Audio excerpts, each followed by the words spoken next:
Kunal Kamra Twitter पे छाए हुए हैं, उन पर एफआईआर हो चुकी है, लेकिन एफआईआर की क्या आवश्यकता थी, क्या जरूरी थी या होनी भी चाहिए थी, ये सवाल है। भारत में बार बार ऐसा देखा गया है कि अगर किसी कॉमेडियन ने नॉन पॉलिटिकल जोक मारा है तो सुरक्षित है। अगर वो राजनेता पर या फिर सामाजिक मुद्दों पर टिप्पणी करेगा, उस पर एफआईआर होगी, विरोध का सामना होगा, कानून की धमकियां मिलेंगी, आपके स्टूडियो तोड़े जाएंगे, आपके शोज को कैंसिल कराया जाएगा और सत्ता की आलोचना करेंगे तो कीमत भी चुकानी पड़ेगी। सवाल ये, क्या वाकई कुणाल कामरा पर एफआईआर होनी चाहिए थी? देखिए, महाराष्ट्र में डेप्यूटी सीएम एकनाथ शिंदे पर कॉमेडियन कुणाल कामरा ने तंज कसा, नया बखेड़ा खड़ा कर दिया, लेकिन उन्होंने कोई डायरेक्ट नाम नहीं लिया, घुमा के बात बोली। खैर, उनके खिलाफ कार्रवाई की मांग होने लगी। उस स्टूडियो को तोड़ा गया जहां कुणाल कामरा ने वीडियो शूट किया था।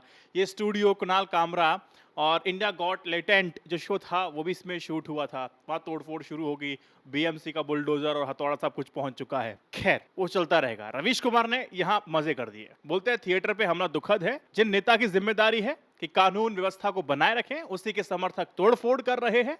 इससे अच्छा है कि कानून व्यवस्था को ओला या फिर जोमेटो को आउटसोर्स कर दिया जाए और सरकार खुद कॉमेडी की स्क्रिप्ट लिख करके कॉमेडियन को दे दे। या अगर कुणाल कामरा के शो कराने हैं तो सूचना मंत्री को लिखें कि मुझे आज के शो के लिए वो 10 कॉमेडी चाहिए, वो दे दीजिए।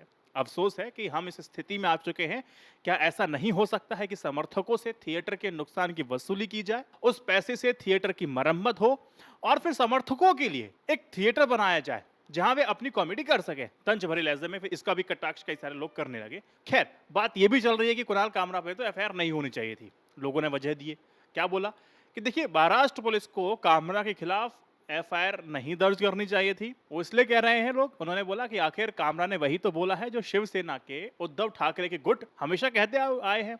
नेता उद्धव ठाकरे और उनके पुत्र आदित्य ठाकरे हर रोज कहते ही रहते हैं, शिवसेना का अदना सा भी, शिवसेना यूबीटी का एक अदना सा भी एक कार्यकर्ता है, वो गद्दार बोल देता है। अगर महाराष्ट्र पुलिस उद्धव ठाकरे, आदित्य ठाकरे, संजय राउत सहित तमाम शिवसेना यूबीटी के छुट भैया नेताओं के खिलाफ कोई भी एफआईआर दर्ज अगर नहीं करती है, आखिर किस आधार पर कुणाल कामरा के खिलाफ मामले को दर्ज कर लिया?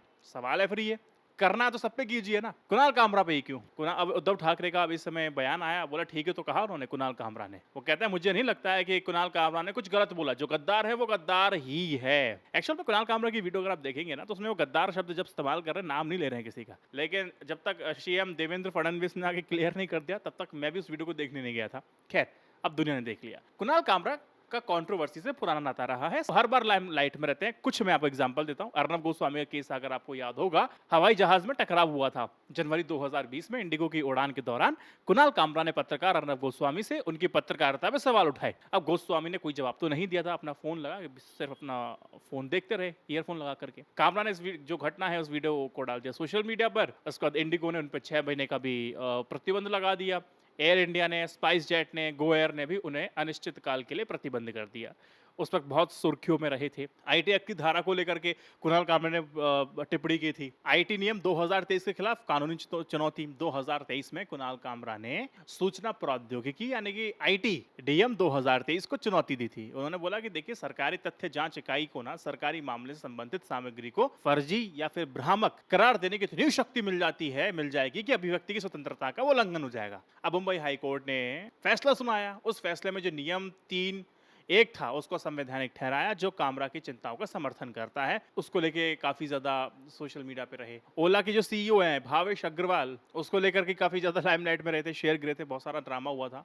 कामरा ने सोशल मीडिया पे ओला इलेक्ट्रॉनिक के सीईओ भावेश अग्रवाल की ग्राहक शिकायतों और रिफंड मुद्दों को लेकर आलोचना की थी। फिर कुछ अग्रवाल साहब ने कहा, यहाँ से कुछ चला, बहुत सारी हुए, फिर शेयर मार्केट नीचे आता है, फिर उनके शेयर गिर जाते हैं, बहुत नुकसान होता है।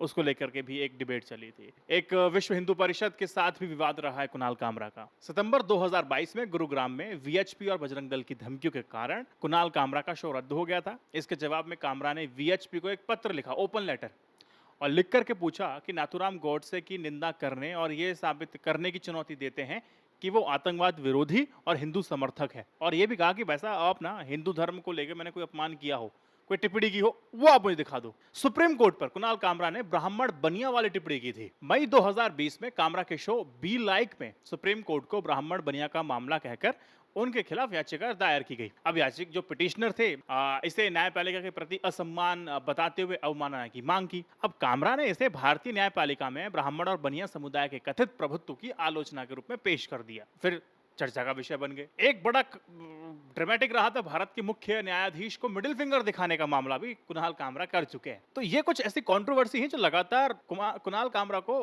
रखे हुए हैं लाइमलाइट में। कुणाल कामरा पता है कि हमेशा लाइमलाइट में रहना कैसे है, वो कर लिया उन्होंने। भारत में ना बार बार ऐसा देखा गया है कि कॉमेडियन को अपनी हास्य कला के लिए, खासकर जब वो राजनेताओं पर या फिर सामाजिक मुद्दों पर टिप्पणी करते हैं, तो विरोध होता है अच्छा खासा, उसका सामना करना पड़ता है। सेंसरशिप तक की धमकी दी जाती है, कानून धमकियां दी जाती हैं, लीगल में फंसाया जाता है, परेशान किया जाता है। इन कॉमेडियंस को सत्ता की आलोचना करने की कीमत चुकानी पड़ती है। बहुत तो साइड से निकल जाते हैं, कुछ हिम्मत कर पाते हैं। अगर आपको लिस्ट में दूं कि जिन्होंने टिप्पणी की और फंसे, जैसे कि मुनवर फारूकी। जनवरी 2021 में मुनवर को इंदौर में एक शो के दौरान हिंदू देवताओं और गृह मंत्री पर कथित अपमानजनक टिप्पणी के लिए गिरफ्तार कर लिया गया था। उन्हें 1 महीने से अधिक जेल में रहना भी पड़ा था। अब विवाद जब इतना फैला रहता, इतना फैला, तो उनकी लोकप्रियता बढ़ती चली गई। आज कई सारे, अच्छा खैर दक्षिणपंथी सोच वाले जो समूह है, उन्होंने उनके जो कई सारे शो को रद्द करवाया, लेकिन आज वो बंदा पैसा खूब छाप रहा है, बहुत फेमस है। एक वीरदास नाम आपको याद होगा, 2021 में वॉशिंगटन के कैनेडी सेंटर में उन्होंने एक मोनोलॉग दिया था और उसमें भारत के सामाजिक राजनीतिक माहौल पर टिप्पणी की थी। वीरदास को आलोचना झेलनी पड़ी और सोशल मीडिया पे बॉयकॉट होने लगा। अब ये भी मैंने आपको रिपोर्ट कर चुका हूं, बता चुका हूं पहले भी। दक्षिणपंथी समूह बहुत नाराज हुए, राजनेताओं को नाराज कर दिया और उन पर बोला गया कि आपने देश को बदनाम कर रहे हैं, आपको ऐसा नहीं करना चाहिए। तो लगातार उन पर ना 7 FIR दर्ज की गई थी। एक अग्रिमा जोशुआ करके एक इन्फ्लुएंसर थी, 2020 में अग्रिमा को छत्रपति शिवाजी महाराज पर मजाक करने के लिए राइट विंग ग्रुप ने उनको निशाना बनाया। उन्हें तमाम तरह के थ्रेट्स दिए गए, तमाम तरह हम ये कर देंगे, वो हो जाएगा, धमकियां दी गई। लास्ट में आके इन्होंने फिर माफी मांगी और वीडियो हटाना पड़ा और वो सब ड्रामा चला। वरुण ग्रोवर, इन्होंने नागरिकता संशोधन अधिनियम यानी कि CAA और राष्ट्रीय नागरिक रजिस्टर NRC की आलोचना करने वाली एक कविता लिखी। हम कागज नहीं दिखाएंगे, विरोध प्रदर्शन का प्रतीक बन गई। उनके सटायर शो को भारत एक मौज को भी ऑनलाइन धमकियां मिली और इसे रद्द करने की मांग उठी। तो इनको बहुत से शोज परेशानी झेलनी पड़ी। तो ये इनके साथ हुआ कि आपने किया तो किया कैसे विरोध। तन्मय भट्ट, AIB के सह संस्थापक तन्मय भट्ट 2016 में अपने सचिन वर्सेस लता सिविल वॉर वीडियो के लिए देशव्यापी गुस्से का सामना करना पड़ा। शिवसेना और MNS जैसे दलों ने कार्रवाई की मांग की और उन्हें शारीरिक हमले की धमकी भी दी गई।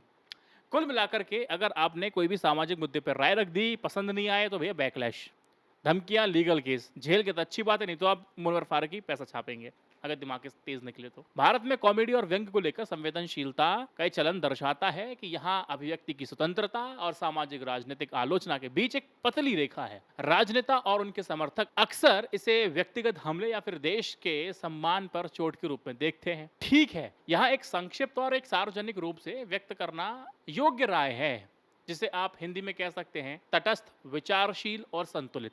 आप मेरे से मेरा खुद का ओपिनियन पूछ रहे हैं तो मैं आपको एक बात बताता हूं। मेरा मानना यह है कि हास्य एक कला है जो समाज को ना वही दिखाती है जो वो है, आईना दिखाती है। कॉमेडियंस को अपनी बात कहने की आजादी होनी चाहिए, लेकिन साथ में हमें संवेदनशीलता का भी ध्यान रखना चाहिए। कुणाल कामरा, मुनवर फारूकी जैसे कलाकारों पर जिस तरह से हमले होते रहते हैं वो अपने आप में एक बार चिंताजनक है। नाराजगी जताना ठीक है, पर धमकी और हिंसा करना, स्टूडियो में तोड़ फोड़ करना, ये न्यायोचित नहीं लगता है। हमें हंसना सीखना चाहिए, ना कि हर बात पर लड़ना। कुणाल कामरा को लेकर के जो रोष है, क्या उसको BMC चुनाव से जोड़ के देखना चाह रहे हैं? मुझे कमेंट सेक्शन में बता सकते हैं। इस वीडियो को 3 व्हाट्सएप ग्रुप पे शेयर कीजिए और उनकी राय भी मुझे बताइए। जय Hind, Vande Mataram, stay updated, stay educated, सत्यमेव जयते, नमस्कार।